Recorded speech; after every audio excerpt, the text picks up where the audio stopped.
जा सकते हैं, गेट तक जा सकते हैं।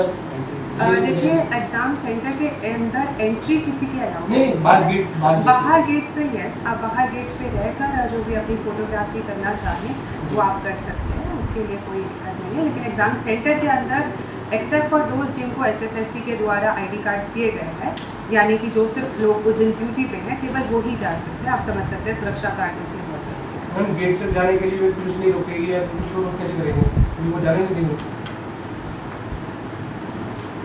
मेन गेट है जी। जहाँ से कैंडिडेट सेंटर कर जी। रहे हैं, जहाँ पर वहाँ पर तो मीडिया को खड़ी रहकर कवर कर सकती है। पुलिस अलाउ नहीं करती। में कई बार ऐसा होता है कि पुलिस के जो मुलाजिम वहाँ पे लगाए जाते हैं वो वहाँ तक कवरेज करने से मना कर Checking देते तक allow हैं, करते हैं। चेकिंग तक अलाउ नहीं करते। हाँ देखिए, एक चीज़ आपने जो अभी बात की, कई बार क्या होता है जो बायोमेट्रिक और फ्रिस्किंग जिस स्थान पर होती है वो एग्जाम सेंटर के गेट से थोड़ा अंदर होता है, तो जहाँ तक पेरेंट्स अलाउड होते हैं यानी एग्जाम सेंटर के मेन गेट तक, वहीं तक मीडिया भी अलाउड रहेगी। जहाँ बायोमेट्रिक और फ्रिस्किंग हो रही होती है वहाँ अलाउड नहीं किया जाता है। तो ये बात इसीलिए दोबारा क्लियर कर देते हैं कि बायोमेट्रिक और फ्रिस्किंग कई बार मेन गेट से थोड़ी सी अंदर होती है, वहाँ अलाउ नहीं कर सकते। गेट तक आप ज़रूर अलाउड करेंगे। DCP मैडम अब मीटिंग लेती हैं अपने पुलिस ऑफिसर्स की, ज़रूर सबको ब्रीफ कर देंगे ताकि आपको एग्जाम सेंटर के गेट तक जाने में कोई दिक्कत नहीं। जिला पंचकुला में कितने सेंटर बनाए गए हैं सिटी के लिए? टोटल हमारे 44 सेंटर्स हैं, जो कि 33 स्कूलों में या कॉलेजों में लोकेशंस देते हैं, लेकिन टोटल 44 सेंटर्स हैं और हर शिफ्ट में लगभग 10,500 बच्चों का एग्ज़ाम जिला पंचकुला के अंदर है। स्टैंड पर उनके गाइडेंस के लिए बैनर्स पोस्टर्स लगाए जा रहे हैं। प्रशासन के बहुत सारे अधिकारियों की ड्यूटी हर बस स्टैंड पर लगाई गई है ताकि किसी कैंडिडेट को कोई दिक्कत ना हो अपने एग्ज़ाम सेंटर तक पहुंचने में। इसके लिए पुलिस ने भी व्यापक अरेंजमेंट करके अपनी ट्रैफिक पुलिस की भी ड्यूटीज़ जो है वो लगा दी है। जहाँ तक बात आती है बाकी अरेंजमेंट्स की, एग्ज़ाम पेपर्स की, उनकी हैंडलिंग के लिए उसके लिए भी नोडल अधिकारी लगा दिए गए हैं, फ्लाइंग स्क्वाड ऑफिसर्स और ड्यूटी मजिस्ट्रेट, जो अपनी जिम्मेदारी निभाते हुए ये सुनिश्चित करेंगे कि जो एग्ज़ाम पेपर्स हैं वो सुरक्षित तरीके से पुलिस एस्कॉर्ट सेफ्टी के साथ एग्ज़ाम सेंटर तक जाए और आंसर शीट्स वापस एग्ज़ाम सेंटर से हमारे निश्चित स्थान पर पहुँचे, जिनको बाद में HSSC के पास सुरक्षित पहुँचा दिया जाएगा। ये सारे अरेंजमेंट्स जो है इस ध्यान में रखते हुए किए गए हैं कि कैंडिडेट्स को किसी भी प्रकार की कोई भी असुविधा जो है वो ना हो, और साथ ही साथ पूरे प्रोसेस में जो सुरक्षा और जो एक सेफ्टी रहती है उसका भी प्रबंध किया गया है। इसके साथ साथ जो कैंडिडेट्स करनाल और कैथल से आ रहे हैं और जो एक रात पहले पहुंच रहे हैं, यानी कि जो शायद आज शाम में आ जाएंगे या कल शाम में आ जाएंगे अपने अगले दिन के पेपर के लिए, उनके रुकने के लिए भी हमने 9 धर्मशालाएँ जिला प्रशासन ने रिक्वेस्ट कर दी है, जहाँ पे उनके लिए निःशुल्क ठहरने की व्यवस्था की जा रही है। और ऐसे 22 कम्युनिटी सेंटर्स उनको भी रिक्वेस्ट करके सिर्फ और सिर्फ CET कैंडिडेट्स के लिए आरक्षित कर दिया गया है। जो माता मनसा देवी श्राइन बोर्ड के द्वारा एक लक्ष्मी धर्मशाला चलाई जाती है, उस लक्ष्मी धर्मशाला को केवल उन महिला कैंडिडेट्स के लिए रिजर्व किया गया है जो अपने पेरेंट्स के साथ या किसी रिश्तेदार के साथ नहीं ट्रैवल करेंगे, यानी जो अकेले आ रही हैं कैथल और करनाल से और जिनको रुकने के लिए कोई अरेंजमेंट चाहिए, उनके लिए लक्ष्मी धर्मशाला जो है वो रिजर्व की गई है और female candidates were travelling alone. इन सभी धर्मशालाओं की और कम्युनिटी सेंटर्स की लिस्ट जिला प्रशासन की वेबसाइट पे भी अपलोड की जा रही है, आप सबके साथ भी साझा करेंगे। करनाल और कैथल के ज़िला प्रशासन के साथ भी हमें साझा कर रहे हैं ताकि वो वहाँ के लोगों के साथ शेयर कर पाएँ जो कैंडिडेट्स आके रुकना चाहते हैं। इन सभी में ड्यूटीज़ लगाई गई हैं ताकि कैंडिडेट्स को अपने ठहराव के टाइम पे कोई समस्या ना हो। साथ ही साथ ये जो कम्युनिटी सेंटर्स हैं, ये ऐसे सेंटर्स हमने लिए हैं जो हमारे एग्ज़ाम से रिश्तेदार आ रहे हैं, अपने पर्सनल ट्रांसपोर्ट से आ रहे हैं, तो एग्ज़ाम टाइम के दौरान वो भी इन कम्युनिटी सेंटर्स पे विश्राम कर सकते हैं। ऐसी सुविधा भी इन कम्युनिटी सेंटर्स पे हम प्रोवाइड कर रहे हैं ताकि उनके साथ जो अटेंडेंट्स है उनको किसी को भी कोई समस्या या कोई दिक्कत ना हो। तो ये मुख्यतः अरेंजमेंट्स हैं जो ज़िला प्रशासन द्वारा किए गए हैं।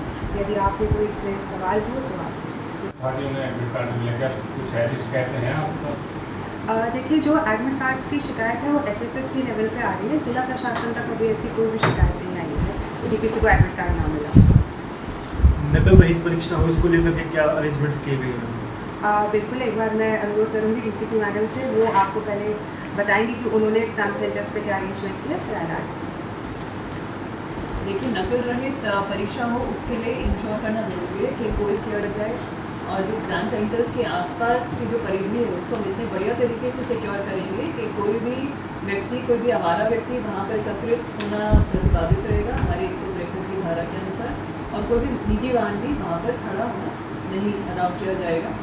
और साथ ही साथ जो भी फोटोकॉपी की दुकानें हैं या फिर कोचिंग सेंटर्स हैं वो भी दोनों दिन बंद रहेंगे। उस एरिया में 144 धारा का भी नियम का लागू किया था। जी, जो 144 की धारा है, जो 163 BNSS की धारा बन चुकी है वो लागू हो चुकी है पूरे ज़िले में, और उसके अंतर्गत जो हमारे 32 लोकेशंस हैं या 44 सेंटर्स जो हैं एग्ज़ाम के सेंटर्स, तो उसमें हमने रिस्ट्रिक्शंस लगाए हैं, और फोटोकॉपी शॉप्स और एग्ज़ाम कोचिंग सेंटर्स जो होते हैं उन पर भी रिस्ट्रिक्शन। कितने जवान तैनात किए गए हैं पुलिस के सुरक्षा के लिए? तकरीबन 550 जवान हमारी ड्यूटी पे रहेंगे। जो महिला अभ्यर्थी आएंगे उनके लिए कुछ महिला सुरक्षा कर्मियों की भी व्यवस्था की जाएगी इसमें? जी, हमारे ड्यूटियों पे जो महिला पुलिस है वो भी तैनात रहेगी, और दुर्गा शक्ति का भी दस्ता हमेशा लगातार पेट्रोलिंग पे रहेगा। तो यदि ऐसी कोई स्थिति आती है तो फीमेल पर्सन। इसके अतिरिक्त ये भी बताऊंगी, आपने जैसे नकल रहित की बात की, तो HSSC के द्वारा ही एजेंसीज भी हायर की गई है। हर एग्ज़ाम सेंटर के अंदर जैमर्स लगे रहेंगे जो कि उधर मोबाइल नेटवर्क्स को बंद करेंगे। साथ ही साथ एग्ज़ाम सेंटर के अंदर किसी को भी मोबाइल फ़ोन ले जाना या कोई भी इलेक्ट्रॉनिक उपकरण ले जाना अलाउड नहीं है, इंक्लूडिंग दोस्त जो उस दिन ड्यूटी पर है, यानी जो सेंटर में जिनकी इन्विजिलेशन पे ड्यूटी लगी है उनको भी, बल्कि ज़िला प्रशासन के भी रिप्रेजेंटेटिव्स अगर वहाँ जाएंगे तो फ़ोन उनको भी अलाउड नहीं है, अंदर किसी का फ़ोन अलाउ नहीं किया जाएगा। अटेंडेंस जो कैंडिडेट्स की है वो बायोमेट्रिक के द्वारा ली जाएगी, वो भी HSSC द्वारा एक एजेंसी की ड्यूटी लगाई गई है जिनका कल बैठक लेके हमने ब्रीफिंग भी कर दी है। प्लस फ्रिस्किंग भी प्रॉपर की जाएगी, और जो भी गैजेट्स हैं उसके अंदर अगर कोई लेके जाता है तो उसके गैजेट को वहाँ पे अलाउड नहीं होगा उसको ले जाना। और बाकी जैसे कि DCP मैडम ने आपको बताया, धारा 163 BNSS जिसको पहले 144 कहते थे वो इन्होंने इम्पोज की हुई है, और पुलिस पूरा टाइम राउंड पे रहेगी। जिला प्रशासन के भी फ्लाइंग स्क्वाड ऑफिसर्स भी राउंड पे रहेंगे ताकि किसी भी प्रकार की नकल या ऐसी कोई भी गलत गतिविधि किसी भी एग्जाम सेंटर पे ना हो। कितने समय की परीक्षा है, कितने घंटे तक है? 1 घंटा 45 मिनट की परीक्षा होती है ये। तो मॉर्निंग शिफ्ट की परीक्षा 10 बजे से लेकर 11:45 तक है, और जो इवनिंग शिफ्ट की परीक्षा है वो 3:15 से लेकर 5 बजे है, ताकि हम आपको बता सकें कि ज़िला प्रशासन द्वारा CET के एग्ज़ाम जो कि कल और परसों यानी 26 जुलाई और 27 जुलाई को हो रहे हैं पूरे हरियाणा में, उसके लिए क्या तैयारियां जिला प्रशासन पंचकुला द्वारा की गई हैं। तो पहले मैं आपको बता देती हूँ, उसके बाद यदि आपके कोई सवाल होंगे तो ज़रूर उनको दिया जाएगा। देखिए, पंचकुला ज़िले के जो बच्चे हैं, जो कैंडिडेट्स हैं, यमुनानगर ज़िले के अंदर पड़ा है। हमारे यहाँ से लगभग हर शिफ्ट के अंदर जो 4 शिफ्ट है, जैसा कि आप जानते हैं 26 को भी एक मॉर्निंग शिफ्ट है और एक इवनिंग शिफ्ट है, ऐसे ही 27 तारीख की भी एक मॉर्निंग शिफ्ट है और एक इवनिंग शिफ्ट है। तो हर शिफ्ट में लगभग 3300 कैंडिडेट्स जो है वो ज़िले पंचकुला से यमुनानगर अपने एग्ज़ाम सेंटर्स पे जाएंगे। जैसा कि हरियाणा सरकार ने निर्णय किया है कि हम उनको मुफ्त ट्रांसपोर्टेशन सर्विस जो है, निःशुल्क ट्रांसपोर्टेशन सर्विसेज सारे कैंडिडेट्स को प्रोवाइड करनी है। इसके लिए रोडवेज़ के द्वारा और RTA के द्वारा हमने व्यापक जो है प्रबंध कराए हैं। तो हमारी बसेस जो है वो पंचकुला में 6 स्थानों से मॉर्निंग और इवनिंग शिफ्ट के लिए निकलेंगी। जो हमारी बसेस पंचकुला से निकल रही हैं, रायपुर रानी, बरवाला, इनसे हमारी बसेस मॉर्निंग शिफ्ट के लिए 4:30 बजे निकलेंगी, और जो हमारी मोरनी और कालका और पिंजौर से बसेस हैं वो 4 बजे निकलेंगी, और बाकी जगह से 4:30 बजे निकलेंगी। इसी तरीके से हमने इवनिंग शिफ्ट के लिए भी बसेस का प्रबंध किया है। तो मोरनी, कालका, पिंजौर से बसेस प्रातः 9 बजे निकलेंगी इवनिंग शिफ्ट के बच्चों के लिए, और पंचकुला, रायपुर रानी और बरवाला से 9:30 बजे निकलेंगी। ये बसेस उनको यमुनानगर में जाकर ड्रॉप करेंगी, और यमुनानगर प्रशासन द्वारा आगे फीडर सर्विसेज के माध्यम से उनको उनके रिस्पेक्टिव एग्ज़ाम सेंटर्स तक पहुंचाने की जिम्मेदारी ली गई है और अरेंजमेंट भी किए गए हैं। तो ये बात हुई हमारे पंचकुला के कैंडिडेट्स की, और इसी के साथ साथ जो पंचकुला ज़िले के दिव्यांग कैंडिडेट्स हैं, पर्सन्स विद डिसेबिलिटी, उनका डेटा भी हमारे पास स्टाफ सिलेक्शन कमीशन द्वारा शेयर किया गया। उसकी कॉन्फिडेंशियलिटी बरकरार करते हुए हमने एक PWD कैंडिडेट को कांटेक्ट किया उसके मोबाइल नंबर पे, और हमने उनसे तो जानना चाहा कि यदि वो हमारी सर्विसेज अवेल करना चाहते हैं तो ऐसे 57 कैंडिडेट्स हैं जिन्होंने हमारी सर्विसेज के लिए ऑप्शन अवेल किया है।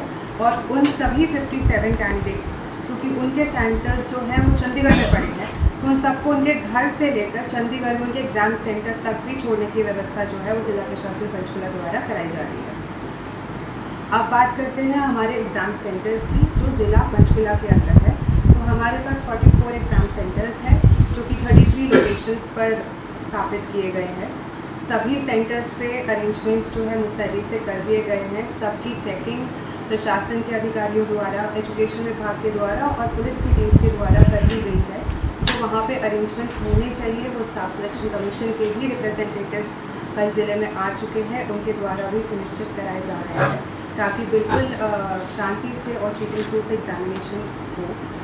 पुलिस के द्वारा धारा 163 BNSS भी लगाई जा चुकी है, जिसके तहत ज़िले में कोई भी कोचिंग सेंटर या फोटोस्टैट की शॉप कल और परसों ऑपरेशनल नहीं होगी।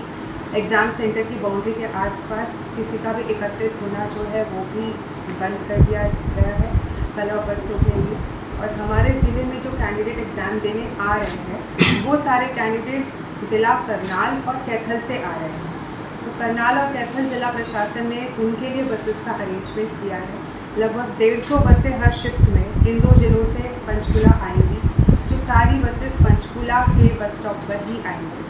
और यहाँ पर हमारे द्वारा अरेंजमेंट किया गया है कि उन बच्चों को जो पंचकुला बस स्टैंड पर उतरेंगे उनको उनके रिस्पेक्टिव एग्ज़ाम सेंटर्स तक पहुँचाया जाएगा। इसके लिए हमने फीडर बस सर्विसेज जो है वो अरेंज की है।